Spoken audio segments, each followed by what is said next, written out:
ندیم ملک صاحب بھی ہمیں جوائن کر چکے ہیں۔ ملک صاحب بہت شکریہ وقت دینے کے لیے۔ قومی اسمبلی ڈیزالو ہوئی اور ساتھ ہی ہم نے دیکھا کہ وفاقی کابینہ بھی ختم ہو گئی، سر کیا کامنٹ کریں گے؟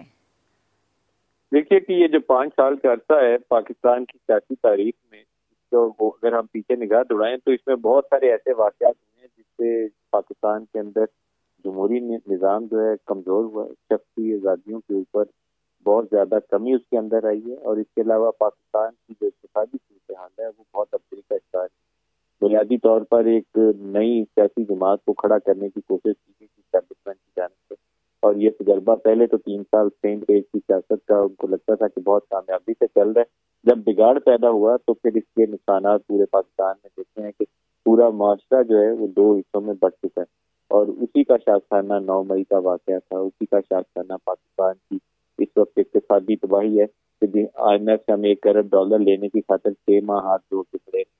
تو اب آئندہ الیکشن کا عمل شفافیت کے ساتھ آگے بڑھے، ایکسیپٹیبل کریڈیبل الیکشن اور ٹرانسپیرنٹلی پورے پروسیس کو آگے بڑھایا جائے، اور ایک ایسی حکومت بنے جو کم از کم اس کے پاس، اللہ کرے دعا کرتا ہوں کہ اس کو سادہ اکثریت مل جائے، جس کے امکانات فی الحال کم نظر آتے ہیں، کیونکہ اس کے بغیر یہ چونچو کا مربع حکومتیں جو ہیں یہ اکانومی کو نہیں سنبھال سکتی، اقتصادی صورتحال اس سے خراب ہوتی جاتی ہے۔ تو یہ اسمبلی کہنے کو تو ایک جمہوری نظام کے طور پر چلی ہے 5 سال، لیکن جمہوریت اس میں کافی کم تھی، ایک ہائیبرڈ ماڈل تھا جو 5 سال پاکستان میں کام کرتا رہا، خواہ وہ PTI کا دور ہو خواہ وہ شہباز شریف کا دور ہو، دونوں صورتوں میں وہ ہائیبرڈ ماڈل۔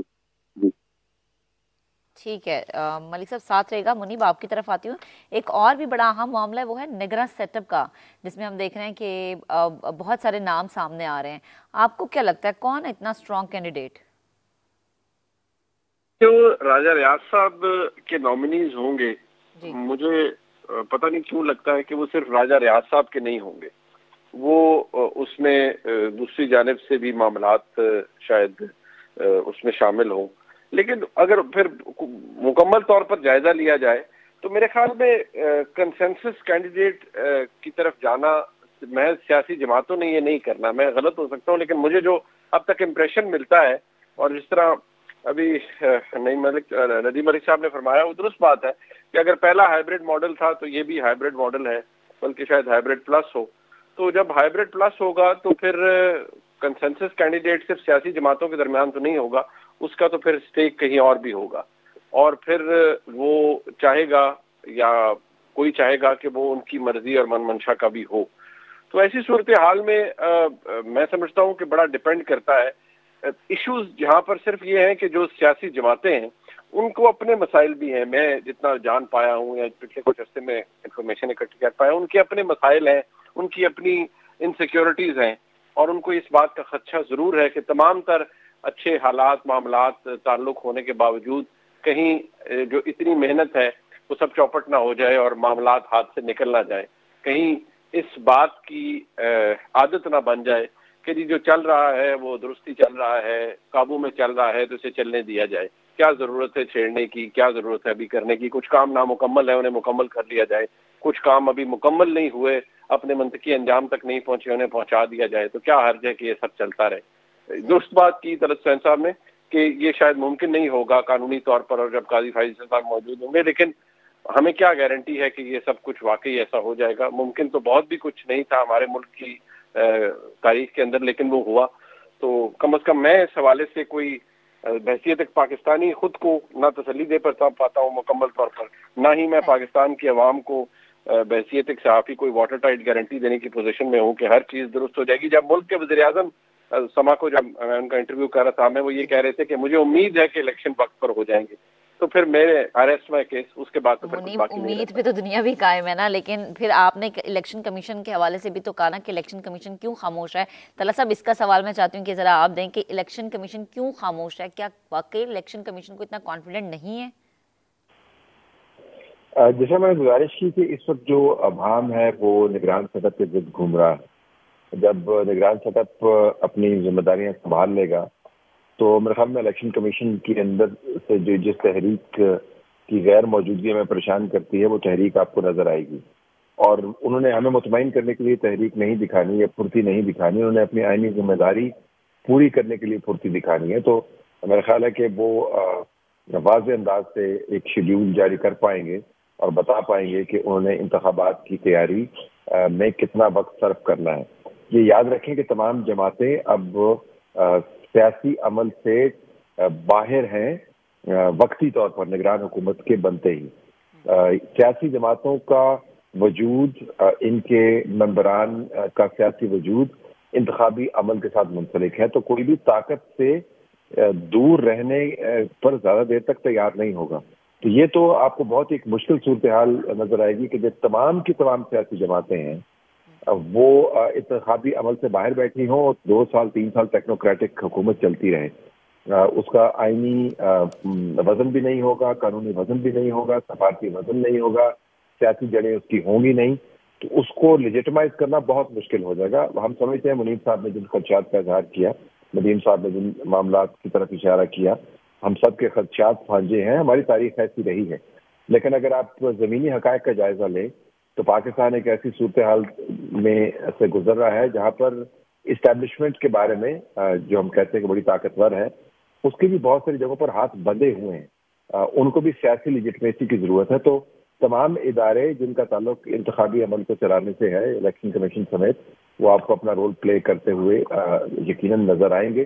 میرا نہیں خیال کہ ان انتخابات کے معاملے کو آپ جو حتمی ان کی حد ہے جو الیکشن کمیشن اب بتائے گا کہ کب تک وہ تمام ہلکا بندیاں کر پائیں گے، اس سے آگے آپ لے جا پائیں گے. تو یہ کچھ دنوں کی بات ہے. یہ ایمبیگوٹی دور ہو جانی چاہیے تھی. بدقسمتی سے ہم نے ہر چیز کو ایک مسٹری بنا دیا ہے، ہر چیز کے اندر ہم نے ایک پہیلی بنا دی ہے. نام ہم نے ایسے جوڑ کے رکھے ہیں کہ جیسے پتہ نہیں کوئی خفیہ خزانہ ہے. یہ نام پہلے سامنے آ جانے چاہیے تھے، لیکن ظاہر ہے ہمارا کام کرنے کا طریقہ کوئی درست تو ہے نہیں، جس کی وجہ سے یہ بہام پیدا ہوتا ہے. ٹھیک ہے ندیم صاحب، آپ کی جانب بات ہے. نگراں حکومت کا جو سیٹ اپ ہے سر، آپ کو لگتا ہے کہ سیاسی جماعتوں کا اختلاف اس میں سامنے آ سکتا ہے؟ دیکھیے کہ جو اس وقت لیڈر آف دی ہاؤس اور لیڈر آف دی اپوزیشن ہے، ان کے درمیان میں اختلاف نام کی چیز کوئی نہیں ہے. جو ابھی منیب ایک بات کہہ رہے تھے کہ جو راجہ ریاض کے نام ہوں گے وہ نام کہیں اور سے ہی آنے ہیں، وہ نام وہی ہونے ہیں جو شہباز شریف کو بھی آنے ہیں اور اس کو بھی آنے ہیں. تو اختلاف تبھی ہوگا اگر فیصلہ ان دونوں کی بجائے الیکشن کمیشن سے منظور کروانا ہو اور 10-12 دن گزارنے ہو. ادروائز کوئی کنفیوژن نہیں ہوگی. جلیل عباس گیلانی پہ بظاہر تو مجھے لگتا تھا کہ ان لوگوں کو شاید کمیونیکیٹ ہو چکا ہے اور کانفرنس کی جا چکی ہے. اب اگلے چند ایک روز میں پتہ چلے گا. اگر اس کے علاوہ بھی کچھ اور نام آ گیا تو معلوم نہیں، کیونکہ بہت سارے لوگ میدان کے اندر تھے، اپنی اپنی دکان سجا کے بعض لوگ کام کر رہے تھے. اب مجھے اس کے لیے حتمی طور پر رائے دینا مشکل ہے. طلعت صاحب کی وہ بات درست ہے کہ اگر ٹرانسپیرنٹلی اس پروسیس کو آگے بڑھاتے، آج اگر اسمبلی ڈیزالو کرنی تھی تو اس سے پہلے راجہ ریاض فیوچر کے پی ایم ایل این کے ٹکٹ ہولڈر ہونے، بیٹھ کے شہباز شریف صاحب کے ساتھ ایک بات چیت کر کے اور نام کا اعلان کر دیتے تو بات ختم ہو جاتی. لیکن ہم پاکستانی اسٹائل میں چلیں گے انشاءاللہ، آگے اللہ بہتر کرے گا. اسی بھروسے کے ساتھ پاکستان نے 75 سال گزارے ہیں اور آئندہ بھی گزارے. صحیح، ٹھیک. اچھا منیب، جیسا کہ ندیم صاحب بھی کہہ رہے ہیں کہ جلیل عباس جیلانی صاحب اور ابھی تک کی خبروں کے مطابق بہت ہاٹ فیورٹ چل رہے ہیں وہ، تو آپ کو بھی یہی لگتا ہے؟ اور جو ان کا بیک گراؤنڈ ہے وہ بھی کافی اسٹرانگ ہے. جی منیب، آپ مجھے سن پا رہے ہیں؟ جی جی جی بالکل. دیکھیے جلیل عباس گیلانی صاحب کے بارے میں وہ اچھی آنریبل شخصیت ہے میرے خیال میں. ان کے کیونکہ سفارتی ایکسپیرینس بھی ہے، ایمبیسڈر بھی رہ چکے ہیں، فارن سیکرٹری بھی رہ چکے ہیں. اور ظاہر بات ہے جو امریکہ کے اندر ایمبیسڈر ہوتا ہے پاکستان کا، اس کی پھر بڑے اس کی تعلقات اچھے ہوتے ہیں پاکستان کی اسٹیبلشمنٹ سے بھی. تو ایسی صورتحال میں پھر وہ ایک اچھے کینڈیڈیٹ ہیں. لیکن مسئلہ یہ ہے کہ وہ کتنے قریب ہیں پاکستان پیپلز پارٹی کی قیادت سے. مجھے یاد پڑتا ہے کہ جب پی ایم ایل این کی گورنمنٹ آئی تھی تو اس وقت بھی وہ کچھ عرصہ ایمبیسڈر رہے تھے امریکہ کے اندر پاکستان کے. ایسی صورتحال میں کیا میرے خیال میں ہم سب اسی کی چیز کے گرد گھوم رہے ہیں کہ کیا سیاستدانوں نے صرف فیصلہ کرنا ہے، پھر تو چلیں شاید کوئی بات ہو کہ اس میں ڈس ایگریمنٹ ہو.